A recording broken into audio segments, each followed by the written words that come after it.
That's what I want in a lawyer, somebody who's genuine in doing that. And it makes all the difference in the world when you pick up that phone to talk to a lawyer who is on the other end of that. I want it to be somebody who's going to be devoted to my family, my case, to me, and to what happened.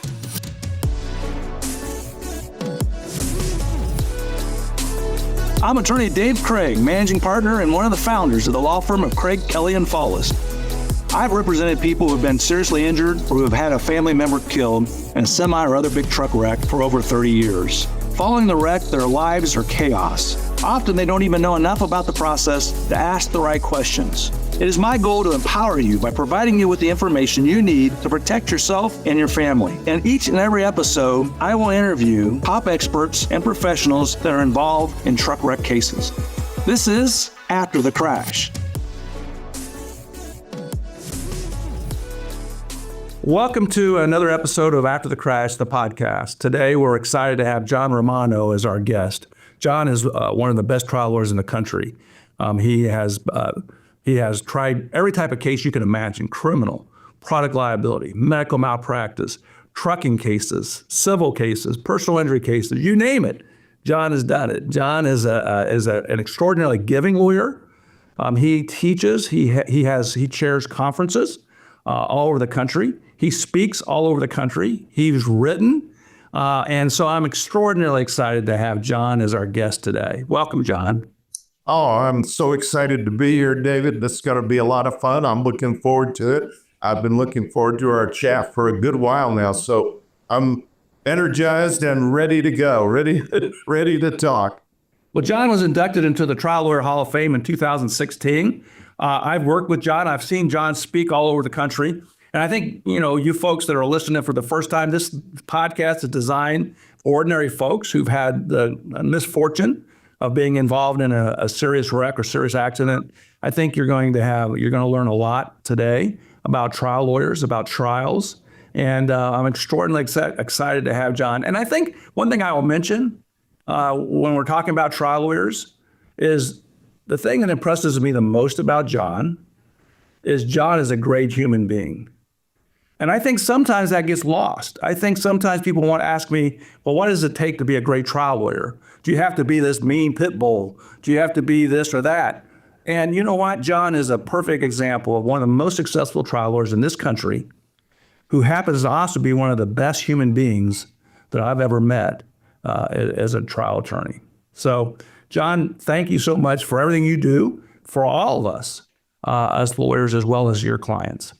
Oh, thank you, David. It's, I don't know. I've often thought when it comes to trial lawyering, what to tell people to be searching for. It's somewhat like when you want a doctor or you want somebody to help you with a house or whatever it is you need. I want a lawyer who loves being a lawyer. I want a lawyer who is going to be looking out for my interest as the client, not his or her interest as a lawyer or their law firm or whatever. And, you know that because of the work you do in your firm, but the lawyer that is devoted to the client and the lawyer that's devoted to making sure things are done right for the right reason, that's what I want in a lawyer, somebody who's genuine in doing that. And it makes all the difference in the world when you pick up that phone to talk to a lawyer who is on the other end of that. I want it to be somebody who's going to be devoted to my family, my case, to me, and to what happened. And that, to me, is what we all have to try to do, be as lawyers. Well, I know, and I think people out there that are listening, I just wrote a book, and it's now getting published, that it's never been easier to pick the wrong attorney, because there is so much information out there, and average everyday people have no idea how to pick a good lawyer. If somebody calls you and asks you or asks me, how do I pick a good business lawyer, a lawyer who can draft, you and I can figure out who it is. But if you're just somebody who doesn't deal with lawyers day in and day out, you have no idea how to pick a lawyer. And just like everything else, there's certain types of law I should do, and there's certain types of law that I shouldn't do. You do not want me to prepare your corporation. You know, you don't want me to do a will or estate or a draft your will for you. That's just not, I mean, my law degree gives me the right to do that, but I haven't done that in 20, 30 years.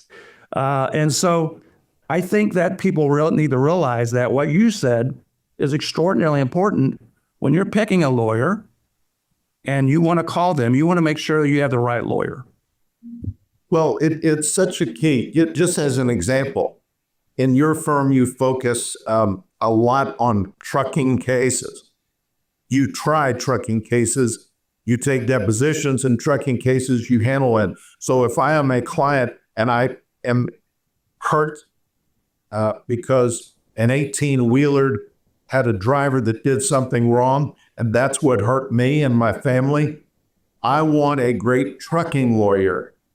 And I don't care about another lawyer, how good he or she might be at writing wills or forming a corporation or being nice and polite to me at the last church function. I need a trucking lawyer. And that is so key. And David, you know, you mentioned earlier about the fact that I've done all kinds of cases. I started out early doing tons of cases in the criminal justice field. And the one thing I learned there is this whole thing about making sure you have the right lawyer. That is so important. And you take a criminal case, you need a lawyer who either believes in you or believes in your case in a big way, or a combination of that.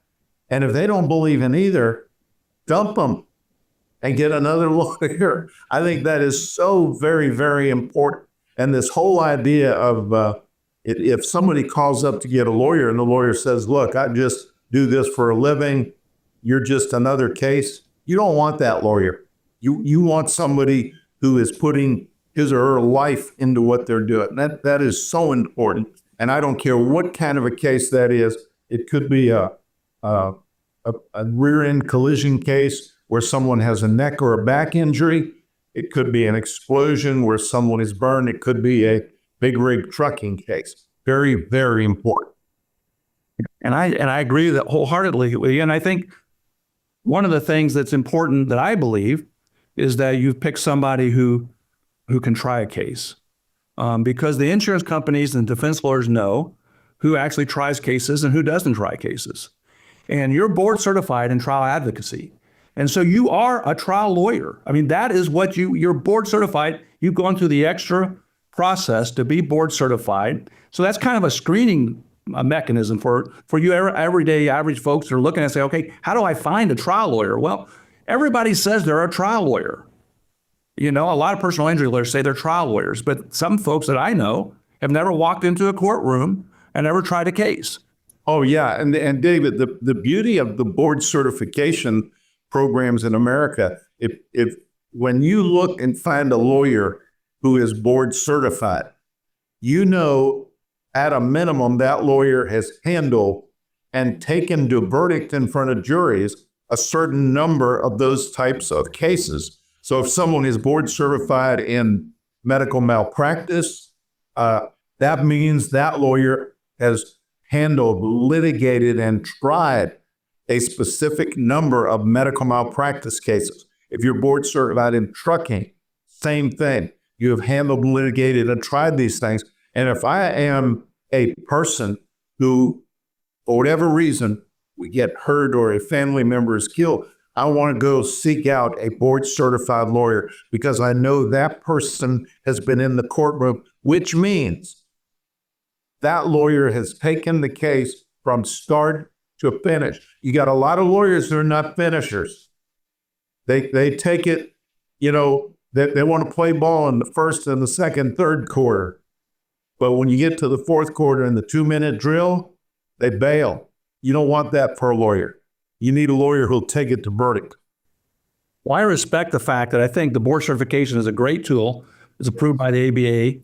It's a great tool. Scott Faultless, my partner, and I are both board certified in truck accident law. You're board certified in trial advocacy. And I think that's extraordinarily important when people are looking. It's a good starting point. It's a good place to look and say, okay, You can't buy your way into that. That's not something you can just pay $100 or $1,000 and be. You have to be screened, and you have to have the credentials. You have to take the case from the beginning to the end. You have to have judges. You have to have other lawyers that you've been up against. All these people are interviewed, and you have to make, and then like with many of the board certifications, you have to pass a test as well, and as part of its ethics.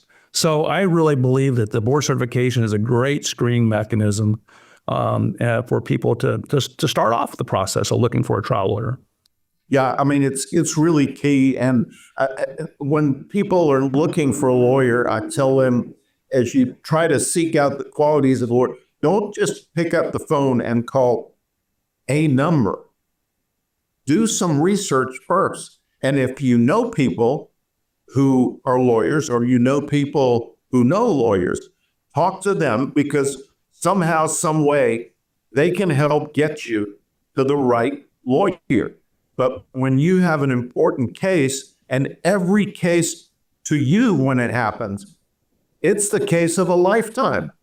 Don't put that in the hands of the wrong person.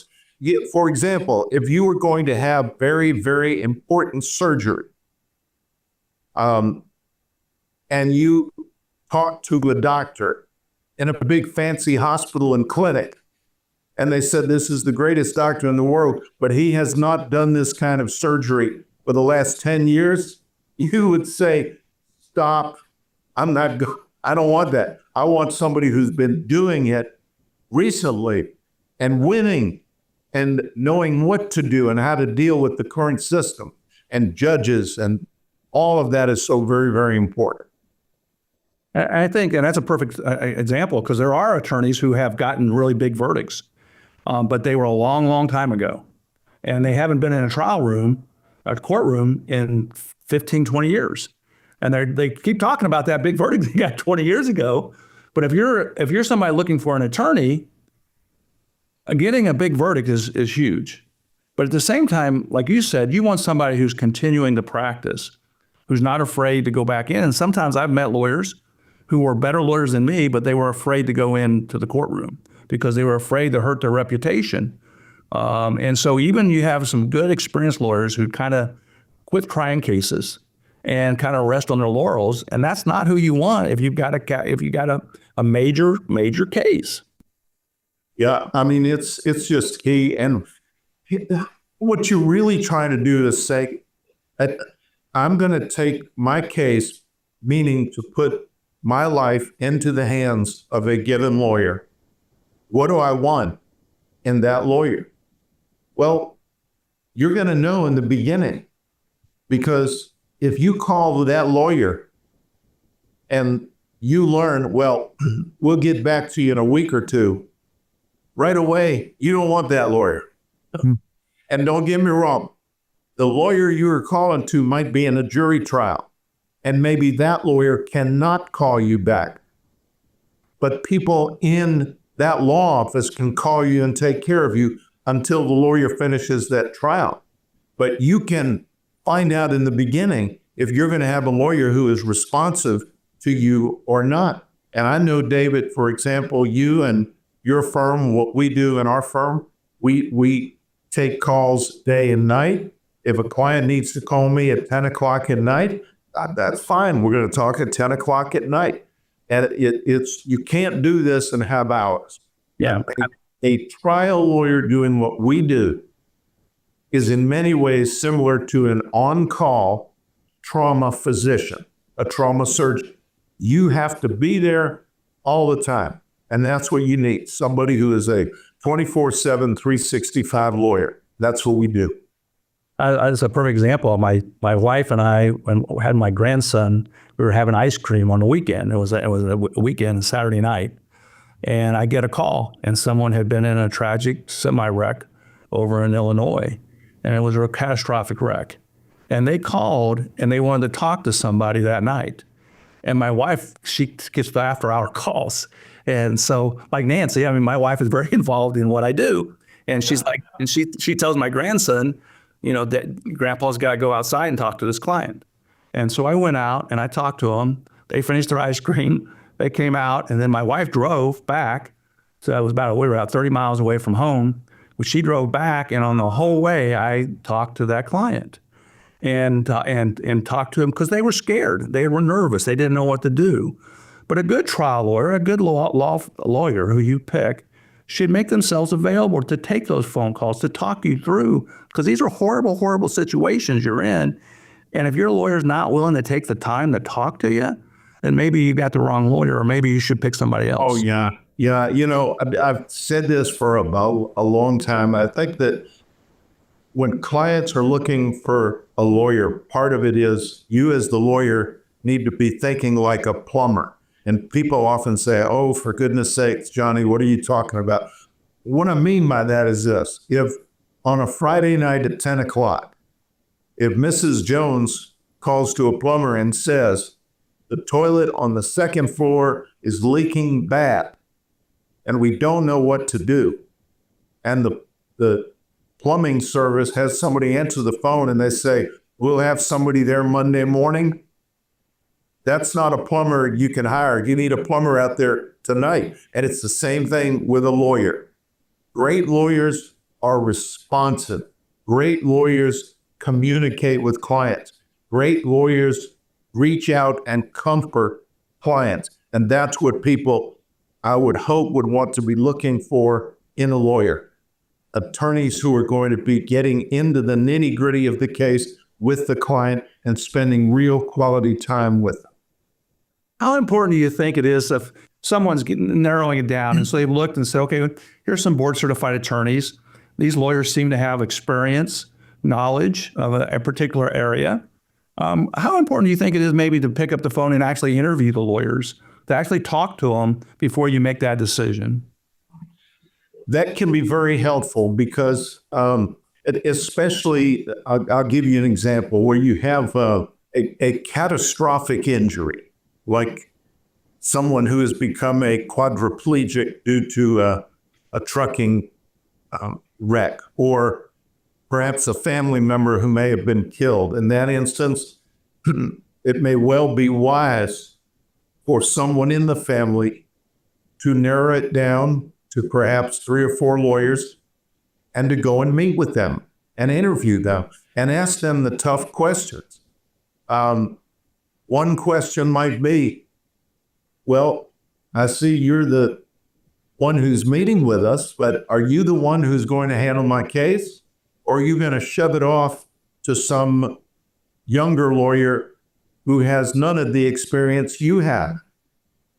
And you've got to find out things like that. I would want to know such things as, what is your experience in recent months and years in handling these kinds of cases? I would want to know about case results. I want to know a lot about that lawyer's work ethic. And this is more difficult to find out, but I would want to find out somehow through some source, what is that lawyer really all about as a person, as a human being? Because if it's a lawyer who has temper tantrums all the time, and it's one of these lawyers where if you ask, well, why are you recommending that? I don't want a lawyer who gets angry and yells, and yet I hear stories of this all the time, where the lawyers are upset because somebody's asking them why or questioning them. We want our clients to ask us why. We want them to question us. Nothing wrong with that at all. And I think if you have a lawyer, if you're interviewing somebody and the lawyer is not willing to answer tough questions or treats you like you're dumb for asking questions, then again, just find somebody else. Because we're here to help you. We're here to service you. And we should not be afraid to answer any questions you have. Yeah, I mean, that is so important. And I suppose it's like, I've often felt that great leaders, true great leaders, surround themselves with people who will challenge the leader. And I don't mean disobey the leader. I'm not saying that. But where they ask tough questions and they say to that leader, would it not be better to do this? Perhaps this is a wise, I would want as a leader to have people like that around me. I want to see, who is it that is on my lawyer's team? And how does that lawyer respond to the paralegals and other lawyers in the firm who are challenging that lawyer to do better, to handle a case in a particular way where the lawyer may not have been thinking, I want that. That's going to do nothing but help me and help my case. So how important do you think it is for a lawyer, a trial lawyer that's handling a catastrophic case, to be a positive person, to have a positive outlook? Do you think that matters at all? Well, the answer is yes. And I would say you just asked the right question of the right person at the right time, because I am often accused of being Pollyanna. And there is no question. When I meet people, I go on the assumption they're good. When I see a project, I go on the assumption it is good. I believe in the goodness of people and things and all that we do. And somebody's got to prove to me that that individual should not be trusted before I won't trust them. I don't look at it the other way. Having a positive outlook and thinking in a positive way supplies a majestic energy to me when I'm handling a case. That does not mean that I don't face reality. I understand the reality of problems, of hurdles, of obstacles. But looking at it in a positive way and saying, I don't care how hard it is to climb that mountain, we are going to run up there and touch the peak. I believe every second of that journey, that's exactly what we are going to do. And when we are in trial, I want my team, everybody on my team, to have a mindset of this. We are invincible in the moment of this case, and not in an arrogant way, but in a way where we feel like we have all of the great vibes with us as we're moving forward to do a great job for that client. And that is how I feel. And I don't mind telling you, throughout my life, I have been criticized often for being too positive, too optimistic.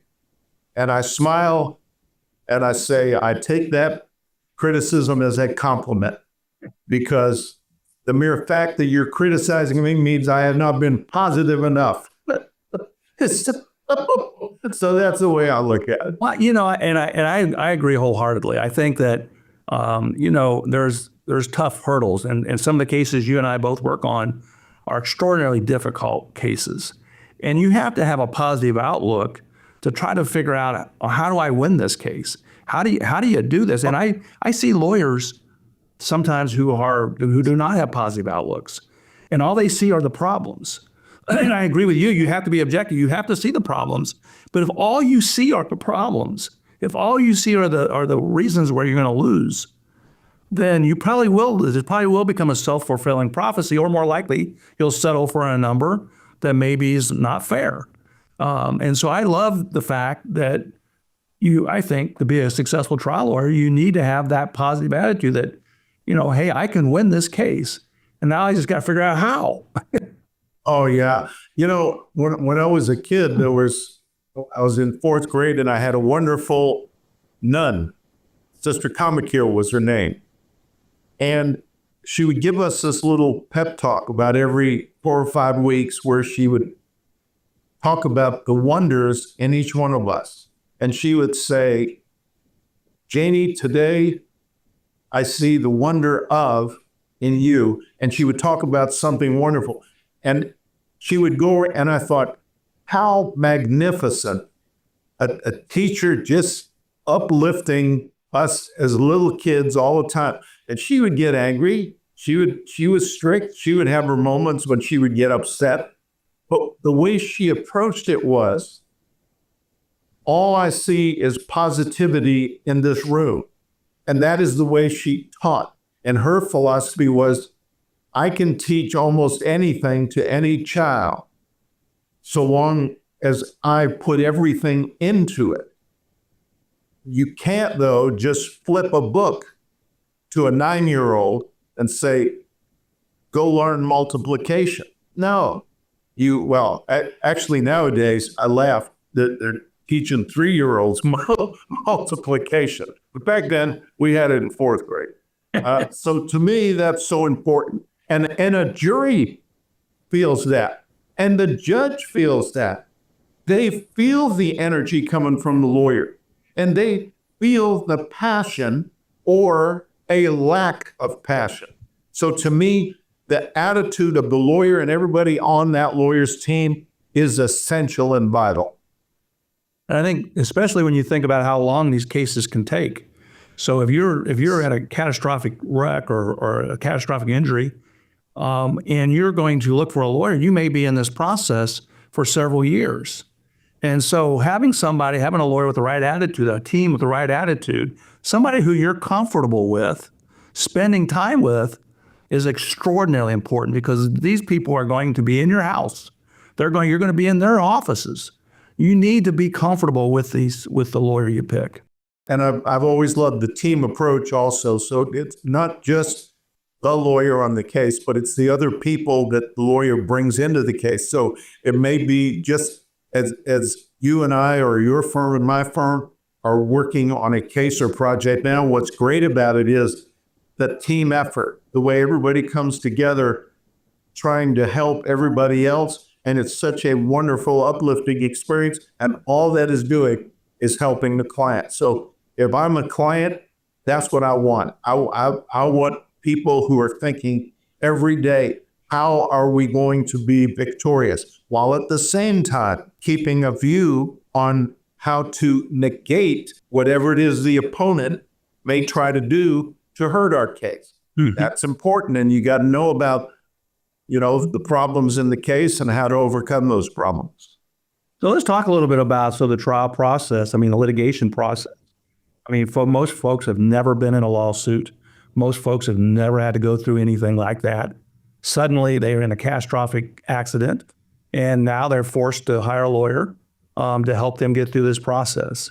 So when someone calls the Romano law firm, how's that process start? What should they, what kind of time frame, what kind of planning goes in? I know you guys plan and prepare more so or better than anybody I've ever met. I talk a little bit about how important that is. Well, just as an example, I got a call this morning from a wonderful couple, and the husband, it's a medical malpractice case. Mm-hmm. And the husband feels as though he was neglected while in a hospital, because while in that hospital setting, they didn't move him. He's elderly. They let him lay in the same position for weeks. And he developed what are called decubitus ulcers or bed sores. And they are just beside themselves as to how this could have happened. So the first thing that I wanted to do was learn a little bit about them. And that's important to find out, where are you all from? When were you married? How long you been together? Do you have all of those things, and learn about them? And then we go into a discussion of the case. And then I will shift from there and talk about what is to come in the next few hours, days, weeks, and months as we move forward in the handling of their case. And to me, that's very, very important. And I tell them, relax, you don't need to take notes. They had called me, and it was a phone call, because I'm going to send you a letter and detail out everything. And that's one thing, David, that I do think is really important is I want clients to be seeking a lawyer who will talk to them and explain things, but not be afraid to then go back and put it in writing and say, all right, I told you when we met, here's what we're going to do. I just want to lay it out in a letter so that you can have time to think it through and to see what we're doing. And every firm will do that in a little bit different way, but I like to follow it up with a more detailed letter. The client needs to be comfort. That's what a great lawyer does. A great lawyer brings comfort to a family, peace of mind. And that helps so much. So those are just a few of the things. Well, I think that's important because you and I both realize that when people come to us, their minds are on a million things. Yes. And they may only hear parts of what we tell them. They may only remember parts of what we tell them. And so putting that in writing and then continuing to communicate with clients is so important. And I just mentioned that word comfort to you. It was interesting because I was given a speech at a seminar a few months ago, and a young woman raised her hand, a young lawyer in the crowd. She said, "What do you look upon as the most important thing you do as a trial lawyer?" And I said, "I comfort clients. I bring comfort to my clients. Part of what we do is ease their stress, take their anxiety level down a notch by saying, you don't need to worry about those things. My law firm will take care of those. All I want you to do is get better physically. Do what your doctor tells you to do. Let us worry about the case." And so that comforting is what I want in a lawyer. So if I'm a client or a family and I'm seeking a lawyer, you want a lawyer who is capable of bringing you comfort. That does not mean the lawyer disguises the problems in the case. Yep. The lawyer explains those to you, but hopefully will explain to you, okay, this is a problem. Here's how we'll deal with it. This is another problem. Here's how we'll deal with it. And those things are very, very important. Yeah. Well, I think that, sometimes clients are afraid to ask us questions. They're somewhat intimidated and they sit and stew and worry about things that if they just asked, we might be able to put their minds at ease. And so I think that, and again, I think if you have a law firm that's not willing to take the time to talk to you, then maybe you got the wrong team that's there. So, and I know you. Yeah, but I mean, you think about this. Most of us, we are very frustrated if we go to a doctor's office or to a clinic, and we sit in some room with 50 people, and we're supposed to have an appointment at 9:00, and they don't get us in until 11. And then if we see the doctor for 30 seconds because they got us seeing everybody. That's not acceptable. And it's especially not acceptable when it comes to your attorney. Your lawyer has to be there to talk to you. And the lawyer, by the way, has to become comfortable in knowing that he or she, as the lawyer, has a grasp of what has happened to you. There is a saying, your greatest co-counsel is your client. I want a client to be my co-counsel, to assist me in helping win a solid settlement or win a victory in the courtroom. And I have found by involving the client, and in certain ways, it does make all the difference in the world. So we need to listen to our client and make sure we have a deep understanding of what happened, how it happened, why it happened, all of that. I read a great quote the other day that said, treat your clients the way they want to be treated. We often hear it say, treat clients the way you want to be treated. Well, but we may not want to be, the client may want to be treated differently. Yes. Oh, no, I like that. I like that. Listening to our clients, talking to them, asking them how they want to be treated. To me, that's something that I came back to my team and said, hey, look, I love this quote. Treat people the way they want to be treated. Yeah, I mean, it's just key because I just think that a lot of lawyers get away from that. And by the way, it's lawyers of all ages. It could be young lawyers or it could be seasoned veterans. And maybe it's complacency or maybe it's time pressures. It can't happen. We still have to be able to sit down eye to eye and communicate with one another. And when you're seeking out a lawyer, you need a lawyer who will do that. And I mean, I know of at least certain firms around our community and our state, you don't ever see a lawyer. It's zero. You don't. There are some law firms where clients and lawyers don't ever come together. I just, that's unthinkable in the way we do things. It's unthinkable. Yeah, and people ask me all the time, like, why are you, you and I both probably don't have to practice law anymore. So, like, why do we? Well, and I think for both of us, it's that passion. It's making a difference in people's lives. And when you have that passion, it's easy to get up in the morning. It's easy to stay late at night. It's easy to come in on the weekends. It's easy to take that phone call at the ice cream parlor and go out and talk to somebody for an hour, because you are here to make a difference in people's lives. And unfortunately, not every lawyer looks at it that way. Yeah, I mean, I know you've heard me talk about this before, but I will never retire. I've been practicing now for 50 years. I hope I'm only halfway through my career, but I love being a lawyer. I just love practicing law. I love the interaction with judges and juries and co-counsel and our staff and everybody who's involved in it. And it doesn't mean that there are not times when it is like a pressure cooker, but a good lawyer gets into this because of knowing part of the challenge is you're going to be in a pressure cooker.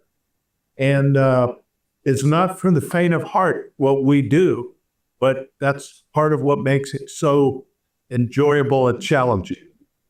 I think oftentimes, like, well, what makes a great trial lawyer? And I love nowadays, there are so many seminars, there's so many trial schools. When you and I started, there weren't those things. I mean, I used to read books. I used to read Racehorse Haynes, Mo Levine, Yes, Melvin Belli, Corboy. I mean, you name it. I would read everything I could get my, Clarence Darrow I would read everything I could get my hands on. Thurgood Marshall, everything I could get my hands on, I would read. And then I would study and learn. And after a while, I couldn't remember what were my ideas and what were somebody else's ideas. It's just that something would happen at trial and a thought would pop in your head from reading all that. And I kind of feel sad because today when I talk to my young attorneys, they don't even know who some of those people are. It's sad. That part's sad. Yeah, no, and I'll tell you another trait of really terrific lawyers is they not only keep learning, they are eager and hungry to learn. They can't wait to get new ideas. I know this. Just recently, you and I and your partner, Scott, and Todd, we were at a trucking program together. And it was learning one thing after another. One speaker who would get up and teach us something where I'd go, I never even thought of that before. And I just think it's an exciting thing to be 50 years into the practice of law and you're still learning not only new things, but advances and concepts that you never heard of. And you say, how is that possible? It's possible because there are so many great, creative, innovative people out there always thinking of better ways to do things. And to me, it's just, that's part of what makes it so much fun and so enjoyable. I think one of the great things about the plaintiff side, our side, representing victims and injured people, is that we share a lot. I mean, I don't see that on the defense side nearly as much, or they're sharing nearly as much or have as many opportunities as we do on our side. The way I look at it has been this.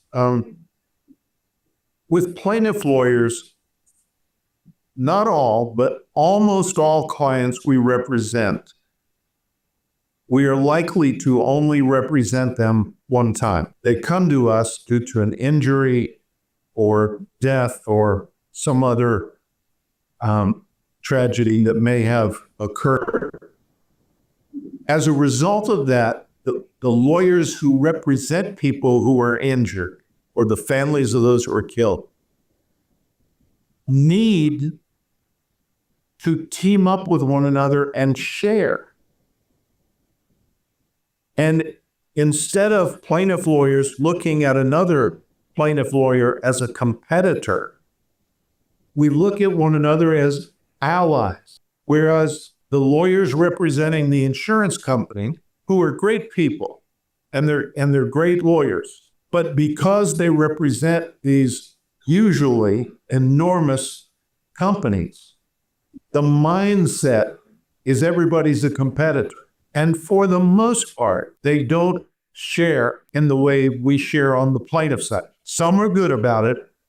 I'm aware of them, but for the most part, it's not something that is done on the defense side. That's true.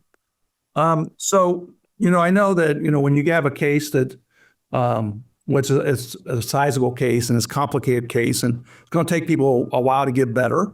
At least in our firm, we look at filing suit relatively quickly because it's going to take time for that case to work its way through the process. And so if somebody's, I have a lady who had to have amputation and she's had severe fractures and she's getting a lot of treatment, a lot of therapy. So rather than wait a year or two, to up close to the statute of limitation, we file that case and we start planning, okay, how are we going to handle this case? What do we need to do? What are the issues? What research needs to be done? We look at a lot of that on the front end, and I think you do the same thing. We do. It's I suppose the first time I was really introduced to that was as a kid playing football when we got our first playbook. And the playbook, I was in 6th grade and it was a big deal. I think it was like 4 pages and they were like cartoon drawings. And the coach said, you study these and learn these. These are the only plays we're going to run. And it was like a couple of plays to the right, a couple to the left, and let's see what happens. To me, in everything you do, when it's important, when it needs to be done well, you've got to be organized, you got to be focused. As a part of that, you need, whatever you want to call it, a playbook. And David, that's basically where you're talking about is as you go into a case, there's a playbook. And as we know from working together on cases, the playbook evolves. And sometimes it takes a big turn this way or a big turn that way, or it goes way up or way down, but it's maneuvered around because things are happening during a case. But the important thing is everybody together with assignments, everybody knowing here are the next step. And I'm a big believer, and I will tell this to any potential client who may be out there looking for a lawyer, find a lawyer who uses checklists.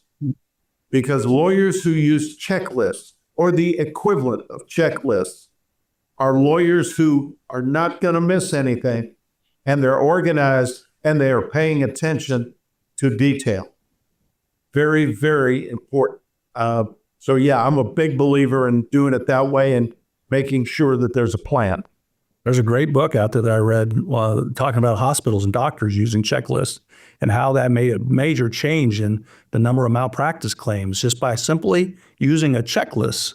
You had people, they knew the stuff, but the checklist made all the difference in the world. And I agree with you. Sure. Now, just the other night, there was a very important game on television. Well, important, I guess, important to some of us. And it was amazing to me how during that game, one team had 3 penalties for having too many players on the field. That all has to do with organization and planning.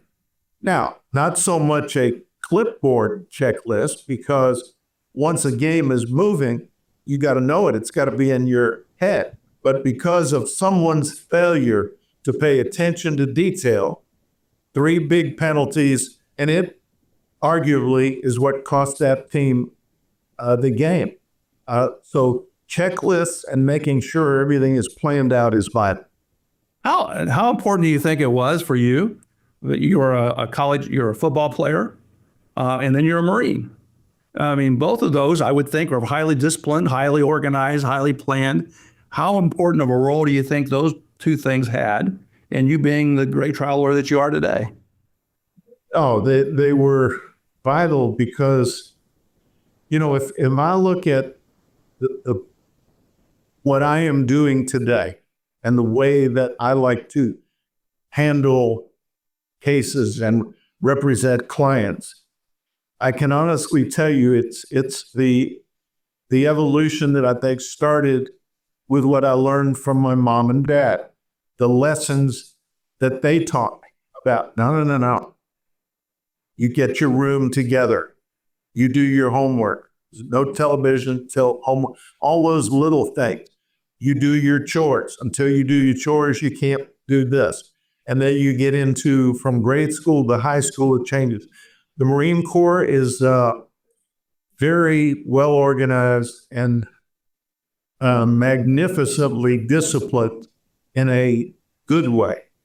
In fact, I've often told people the greatest generals that I met when I was on active duty were the most kind, warm people you could ever meet.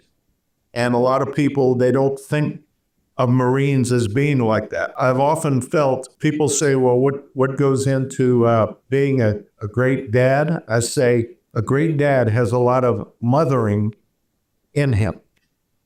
So as we evolve and get to where we're at now as trial lawyers, it's the process of from mom and dad. And then as I meet my wife, Nancy, and we grow further together, she becomes a significant, not just influence in my life, not just a mentor in my life, but an emotional energizer. And then as your kids grow, they become, in a way, very unique mentors in your life, as are many of your friends and other people that you grow into it. So all of those things are so important in how you develop over the years. And then whatever it is you are at a given stage in life, it's a process of all those things that happened before. And I hear people say you can't live in the past. I do agree with that. But the past is made up of all the experiences that make you what you are today. So you are always connected to the past, and it's important. Yeah. Well, I think it shapes us, obviously. So although I never was in the military, I was raised by a Marine. My dad was a Marine, and I was taught to do that I needed to do my chores. I needed to work. I needed to put forth the effort. And not make excuses, which I think were extraordinarily important to shaping me. And I appreciate that. That didn't mean, he wasn't a drill sergeant. Some days he was, but other days he cared, showed that he had my back no matter what. And I think that is an important quality that I try to emulate, is that, hey, look, I may be tough on my kids, but I have their backs, and I'm proud of the fact, like yours, I have 2 that are attorneys in my firm, and one who's a professional videographer. And I think that nothing makes you happier than see your kids succeed. Oh, yeah. No, it's true. And look, in life, when you have children, you're always thinking, what is it that we've done or maybe we didn't do that we would have done different in that when raising our kids? But the biggest conclusion that I've come to is as they reach middle age, are they happy? Mm-hmm. Are they doing things that are productive in life and living life the way they would like to be living it within reason? And if so, then things have worked out and you have done well. And it's wonderful. And there's, nothing more fun than a Thanksgiving dinner or a ski trip or something like that when you're with your family and everybody's got a nice smile on their face. Doesn't mean there haven't been tough times for every one of them, but those are the kind of things that are so important. Well, I look at my kids and I feel blessed that they're good people. And I think I have my wife, Dana, to appreciate, to thank for that. Because she did. Yeah. Dana, my wife did a great job because I got 3 good kids. I know. No, I kid around. I tell people, yes, Nancy raised our kids. And I was there to basically do what she would tell me to do. I know the feeling. So with respect to, I know that with trials and the trial process, obviously, we've talked about how to pick a lawyer, and we want a good lawyer. We want somebody who cares, who's there for us, and a whole team that has knowledge, experience, the resources, I guess, to go forward. But, I think in that process of getting that game plan checklist, one of the other things that you and I both kind of see eye to eye on is the use of trial consultants early on and using experts early on, because I think one of the best traits in a good trial lawyer is somebody who doesn't think they know everything. Someone who, because when you start thinking you know everything, and I think everybody kind of goes through that. There was a time when I didn't lose any trials. I'm like, boy, I must be pretty good. And then I went and lost a trial, and I realized, whoops. And so I think it's dangerous when you think you know everything. And you and I both rely heavily on other people and experts. It's true. I'm a big believer in trial consultants. I mean, a lot of people think of them as, because of movies and televisions, as juror psychologists. But those of us who do this, we call them trial consultants. I'm a big believer in having a trial consultant on board. I like it when they have a science background as a social scientist, because they now bring a totally different approach to the table in terms of how we're going to handle the case. And it's essential that you have other people on your team who question what you do, who give you ideas, who say, try this. And sometimes I will think something absolutely has to be done in the courtroom. And the trial consultant will say, more politely than this, that's a dumb thing, John. Don't do that. And I simply say, why? It's explained to me, and I go, all right, I haven't thought of it that way. We're going to disregard this. We're going to do this instead. And that becomes very, very important. I am a huge believer in trial consultants. We like doing mock trials or focus group studies in our cases, and it's turned out to just be wonderful. Well, John, I appreciate you taking the time. Is there any parting thoughts that you want to share with the folks that are listening today? Wow. I would say, most importantly, if you are out there and something happens where there's an accident or an explosion or someone falls. It could be a slip and fall, a trip and fall, an automobile collision, whatever it may be.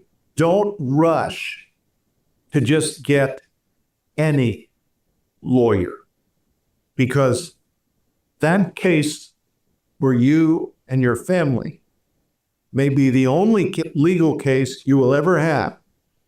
And it is an important event in your lives. When you take on that case and you get a lawyer, you want to put it into the hands of a lawyer who is going to give you every effort possible to do the best thing to get the greatest outcome for your family. And sometimes when people rush, they get somebody's brother-in-law, or I get this person who is somebody's uncle who's Don't approach it that way. Get the best lawyer you can get for your case, and you'll be a lot happier, and things will work out better for your family. Well, John, how do people, if people want to reach out to you, I know you're headquartered in West Palm Beach, Florida, but you practice all over the country. How do people get a hold of you? Well, pretty much call me on my cell phone. And I keep it on and with me all the time. 561-346-5090. Well, and John is like me. He'll take your call. I think that's extraordinarily important. And I really appreciate you taking the time to talk. Oh, this has been great. This has been great. I really have enjoyed being with you. And, you know, I'm always having fun when we're together. Well, thanks, John. This is David Craig, and you've been listening to After the Crash. If you'd like more information about me or my law firm, please go to our website, ckflaw.com. Or if you'd like to talk to me, you can call 1-800-ASK-DAVID. If you would like a guide on what to do after a truck wreck, then pick up my book, Semi-Truck Wreck, a guide for victims and their families, which is available on Amazon, or you can download it for free on our website, ckflaw.com.